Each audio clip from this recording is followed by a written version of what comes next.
Welcome to the Den, the Dark Entertainment Network. I'm the Gothic Rose, and this is the dark tale of the day. Let me take this moment to reintroduce myself. I am the Gothic Rose, hostess of the Dark Entertainment Network. This is a channel where the news meets conspiracy theories and makes babies in my brain, and it comes out my mouth. I do this because I enjoy it. If you like this type of content, please follow along, because I'm not going to stop. Hello, dear fiends of the den. Today's story is flash forward to the future, where the 1997 Broadway musical Sideshow, inspired by the lives of Daisy and Violet Hilton from the movie Freaks, is not without its own controversies. So you've heard me speak about watching the show in previews and who I sat next to. That was my controversy. Let's talk about what happened with Alice Ripley. Sideshow, which I said I saw in previews in 1997 when I was an acting student at the American Musical and Dramatic Academy. It made its Broadway premiere October 16th, 1997, so I saw it roughly the week before. This was at the Richard Rodgers Theater with Emily Skinner and Alice Ripley starring as Daisy and Violet, respectively. And this show received critical acclaim, but it closed after 91 performances. So, of course, this covers the story of Daisy and Violet Hilton, the conjoined twins who became famous vaudeville performers during the 1930s. And it explores their lives with these beautiful songs as Who Will Love Me As I Am and so many others that I heard live that just brought people to tears. It was a fantastic show, but there is a controversy. So these two ladies, Emily Skinner and Alice Ripley, were celebrated for their performances in Sideshow, and their portrayal of Daisy and Violet Hilton earned them the historic co-nomination, the Tony Award for Best Actress in a Musical, which was a testament to their talent and on-stage chemistry. So they just really solidified themselves as these Broadway powerhouses. Now, they did not win the Tony, which really is a shame for this performance, but it was still groundbreaking, and it highlighted their incredible talent and the unique bond that they had playing Daisy and Violet Hilton. And the show was later revived in 2014. So there's a story out there that I was reading that one of the first cell phones rang during one of their performances, and a patron picked up the phone in the theater as the performance was going on and said, "I can't talk now, I'm at a play." And everyone was kind of silent. And then you just heard the person go, meh, like they didn't really enjoy it that much. I thought it was a fantastic show, but let's get to this controversy. So, one of the things that came from Sideshow was a cult following. And with a cult following comes cult like fans. So, I found an article, and this is from the New York Post. It was written by Michael Riddell, published July 10th, 2013. And it says, I recently ran into Bill Russell, who writes musical. He told me he's knee deep in revising Sideshow, the cult Broadway musical he created with composer Henry Krieger in 1997. So Sideshow told the story of, and it says here, the Siamese twins, also known as conjoined twins, Daisy and Violet Hilton, seem to have everything going for it. Broadway buzzed with praise for Krieger and Russell's score, which was burst with full-throttle melodies, the kind Krieger wrote for Dreamgirls, most famously, and Am I Telling You I'm Not Going, back in 1981. Emily Skinner and Alice Ripley, two relative unknowns, were poised to become overnight Broadway sensations as the sisters literally joined at the hips. Preview audiences, including myself, were knocked out by their first act duet, I Will Never Leave You. So the powerful song, Though every time I hear it, he says, I think of Michael Musto's response in The Village Voice, duh. And it's true. It was just duh. It was so good. So they were talking this up, but they're looking for, new actors. They were looking for some new, I guess, central characters. They wanted to just up it a little bit and, make it a little more, I don't know, reimagined. But the songs I Will Never Leave You and Who Will Love Me As I Am are still in place.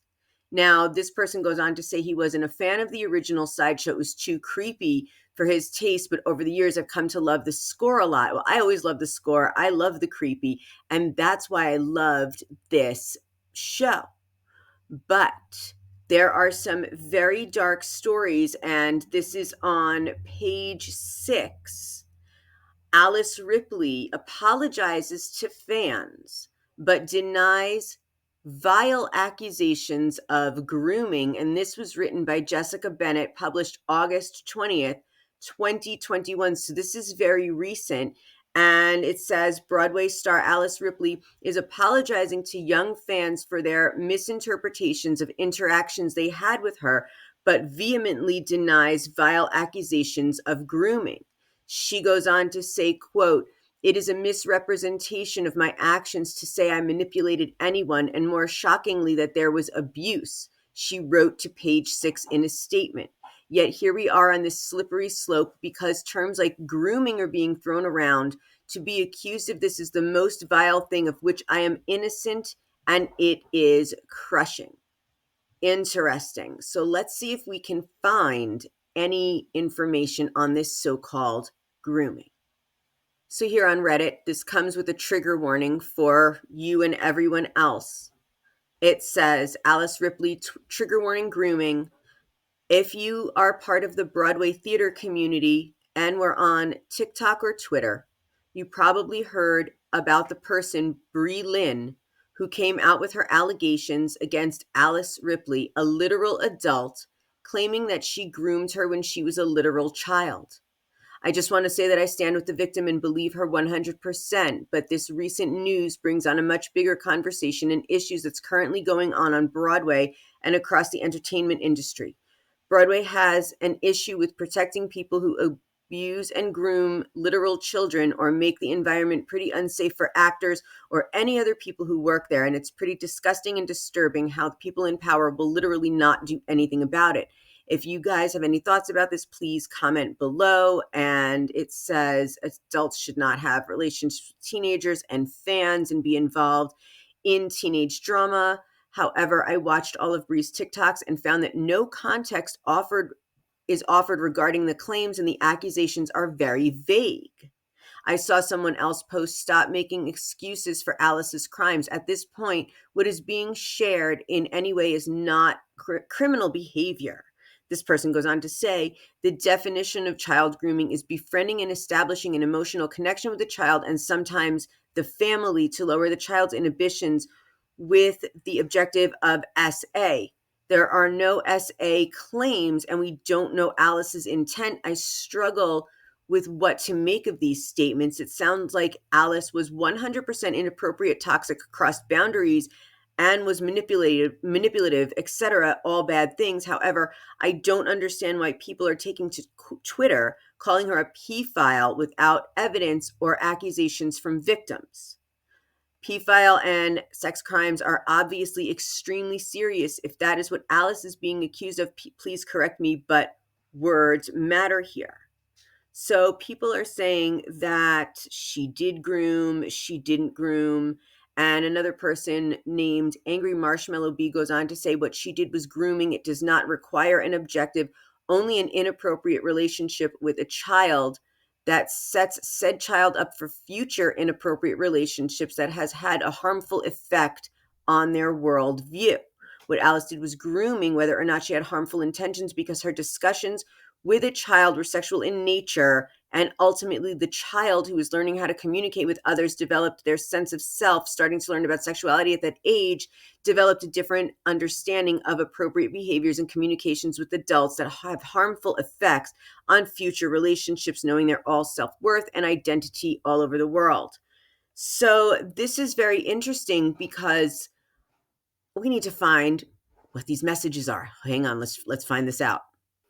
So, according to the Daily Beast, there were now 4 actresses that came forward to name Alice Ripley as a groomer, saying she traumatized her young fans. And it goes on to say that the Tony Award winning actress is accused of grooming women in a group text. And that is very interesting and very scary. And she denies this. I've been looking for texts. I can't find anything in particular. If you have any texts or information, please send it to me. Leave it in a link here in a comment or email me at welcometothedenpodcast@gmail.com. So, as we talk about Hollywood history, we talk about the fact that women like Daisy and Violet Hilton were exploited and abused. And a woman who played Violet Hilton was accused of grooming and exploiting young people herself. It's very interesting to see that through time, not much has changed. So, with that, I thank you for joining me in the den. Just a quick PS, everyone. If you are looking for the story about Alice Ripley, the TikToker who shared it, her name is Bree Lynn, and she is known on TikTok as at Lovely Leo Bree. And she is the one who posted the videos alleging the inappropriate interactions with Alice Ripley during her teenage years. So if you would like to learn more from the woman herself who put forward these allegations, please check her out on TikTok. And again, thank you for joining me in the den.